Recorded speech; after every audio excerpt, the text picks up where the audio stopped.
Python Lambdas in Jinja2.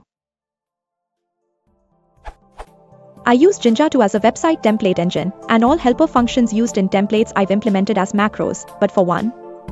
This is its Python code.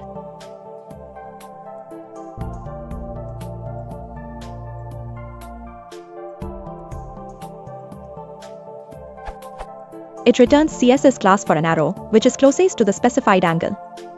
This function is, and will be, used only in templates, so it makes sense to implement it in templates too, namely as a macro. However, trying to do this I noticed that Jinja2 doesn't seem to support Python Lambdas. Is it true? And if yes, then how to write this function better? I hope loop isn't necessary here.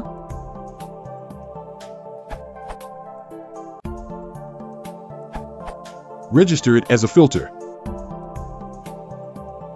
And in template. You can use decorators to manage Jinja filters easily.